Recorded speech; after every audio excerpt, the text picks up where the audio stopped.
නමෝ තස්ස භගවතෝ අරහතෝ සම්මා සම්බුද්දස්ස නමෝ තස්ස භගවතෝ අරහතෝ සම්මා සම්බුද්දස්ස නමෝ තස්ස භගවතෝ අරහතෝ සම්මා සම්බුද්දස්ස.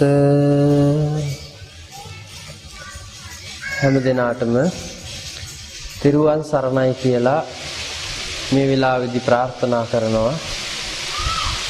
අපි අද සූදානම් වෙන්නේ සිංහල ලංකා වෙබ් අඩවිය ඔස්සේ ප්‍රචාරය කරනු ලබන සදහම් සිතුවිලි ධර්ම චින්තා වැඩසටහනටයි. විශේෂයෙන්ම අපි මේ වෙලාවේදී සාකච්ඡා කිරීමට බලාපොරොත්තු වෙන්නේ අපේ පෞරාණික ග්‍රන්ථයක් වන දහම් ගැට මාලයේන එක් සදහම් සිතුවිල්ලකට. ඒ තමයි ඉස්සන් මරාපිය රාකලයක්ම බීපිය මෝව අඹවාපිය මෙතුන කරලා මාව කාපිය කියන මේ පුංචි සදහම් සිතුවිල්ලට. කෙනෙකුට මේ කවිය ඇහෙනකොට සමහර විට වැරදි අදහසක් එන්නට පුළුවන්. නමුත් ලෞතර බුදුරජාණන් වහන්සේගේ දහමේ අන්තර්ගත වන දහම් කාරණා කීපයක් මේ කවිය තුල ඇතුළත් වෙලා තියෙනවා. මේ පළමුව එක තමයි ඉස්සන් මරාපිය කියලා කියන්නේ. ඉස්සන් මරාපිය කියලා කියන්නේ මේ තමන්ගේ සිතේ තියෙන ඊර්ෂ්‍යාව කියන එක විනාශ කරලා දාන්න කියන එකයි. අපි දන්නවා අපි හැමෝගෙම සිත්වල මහා නරක නපුරු සිතුවිල්ලක් තමයි මේ ඊර්ෂ්‍යාව කියලා කියන්නේ.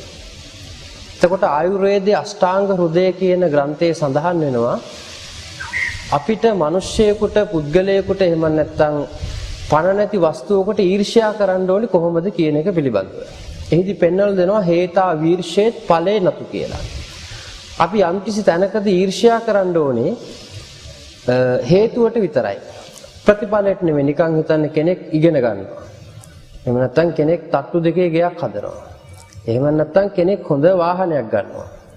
අපි උදේ ඉඳලා රැ වෙනකන් එයාගේ උපාධියටවත් තට්ටු දෙකේ ගේටවත් යන වාහනයටවත් ඊර්ෂ්‍යා කරාට කවදාවත් අපිට ඒ තත්වයට එන්න බෑ. එතකොට ආයුර්වේදයේ පෙන්වල දෙනවා අපි ඊර්ෂ්‍යා කරන්න ඕනේ හේතුවට. මේ මිනිස්සයා මේ ගේ හදාගන්න කොච්චර මහන්සි වුණාද? කොච්චර මුදල් එකතු කරාද? කොච්චර නිදි වැරුවාද? කොච්චර කාලය වැය කරාද? මේ වාහනය ගන්න කොච්චර මහන්සි වුණාද? ඊළඟට මේ උපාධිය ගන්න යා කොච්චර පාඩම් කරාද කියලා අර හේතුවට ඊර්ෂ්‍යා කරන්න කවදාවත්ම ප්‍රතිඵලයට ඊර්ෂ්‍යා කරන්න එපා කියන කාරණාව තමයි මෙතනදී දෙන්නේ. ඔය බටහිර කතා කරුවෙක් ඉන්නවා ඊසොප් කියලා. එතුමාගේ බොහොම ලස්සන කතන්දර තියෙනවා.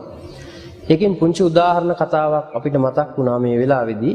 ඔන්න එක්තරා ස්ථානයක ගෙම්බි දෙනක් ඉන්නවා.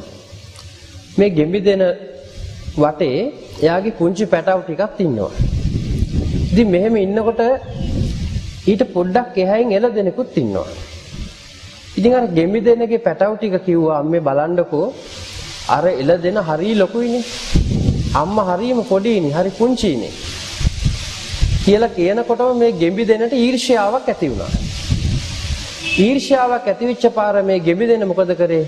අර එළ දෙනගේ ප්‍රමාණය ගන්න පොඩ්ඩක් ඇඟ පිම්බුවා. දැන් අර දරුවන්ගෙන් ඇහුවා ඇඟ හොල්ලලා දැන් ඒ ගානද කියලා. අර පුංචි පැටවටි කිව්වා නෑ අම්මේ තාම ළඟටවත් ආවේ නෑ. ඔහොම ටික පුම්බලා අන්තිමට අර ගෙම්බි දෙනට උනේ මොකද්ද? බැලුම් බෝලයක් පුපුරලා යනවා වගේ ඩෝංගාලා පුපුරලා ගියේ. ඒ නිසා මේ වෙලාවේදී එක දෙයක් අපි ඉගෙන ගන්න ඕනේ ඊර්ෂ්‍යාව නිසා ඕනවට වැඩි අපි පුම්බන්න හොඳ නැහැ. එහෙම වුණොත් වෙන්නේ අර ගෙම්බි දෙනට විච්ච දේ. ඒ වගේම තමයි ඊර්ෂ්‍යාව කියන එක හටගන්නේ Tamanට සමානව යමක් යම්කිසි කෙනෙක් කරනවා නම්. දැන් නිකන් හිතන්න. අපේ ගෙදර ඉන්න අපේම ඥාතියෙකුට එහෙම නැත්නම් අපේ ගෙදරට පොඩ්ඩක් එහා පැත්තේ ඉන්න කෙනෙකුට අපි හිතමු බොහොම ලාභයක් සිද්ධ වුණා කියලා. එහෙම නැත්නම් ලොතරැයියක් ඇදුණා කියමු. අපේ හිතට ඉක්මනටම ඊර්ෂ්‍යාව ඇති වෙනවා. එතකොට මේ ඊර්ෂ්‍යාව එක ස්වභාවයක් තියෙනවා අපේ අයට.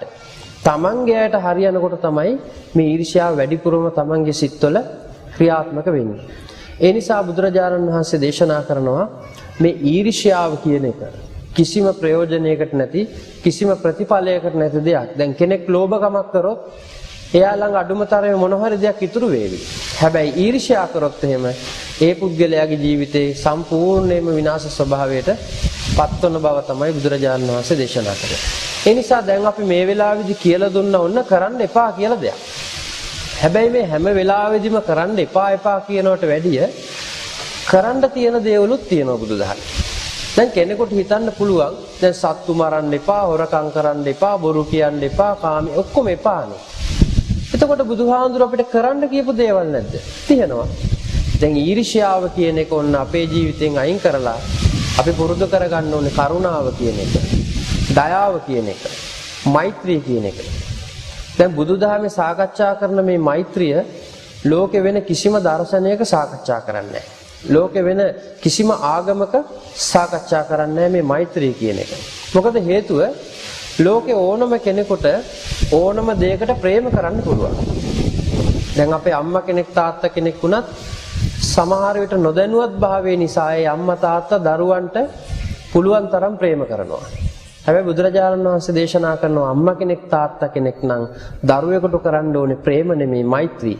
ඒක පැහැදිලිවම මෙත්තා, කරුණා, මුදිතා, උපේක්ඛා කියන කාරණාවල පළවෙනි කාරණාව තමයි මෙත්තා කියලා කියන්නේ මෛත්‍රිය. එතකොට අම්මා කෙනෙක් තාත්තා කෙනෙක් දරුවෙකුට ප්‍රේම කරන්න ගියොත් එහෙම වෙන්නේ මොකද්ද? ප්‍රේමතෝ ජායති සෝකෝ. ඕනම වෙලාවක ඒ පුද්ගලයාගේ ජීවිතයේ ශෝකයටපත් වෙනවා. එතනින් නවතින්නේ නැහැ. ඊළඟට ප්‍රේමතෝ ජායති බයං. ප්‍රේමතෝ විප්පමුත්තස්ස නත්ති සෝකෝ කුතෝ බයං. බයක් තැති ගැනීමක් ඇති වෙනවා. ඒහා සමාන බයක් ලෝකේ කොහෙවත් නැති බව තමයි බුදුරජාණන් වහන්සේ දේශනා කරන්නේ. ඒ නිසා කිසි කෙනෙකුට ඊර්ෂ්‍යා කරන්නේ නැතුව එයාට මෛත්‍රී කරන්න.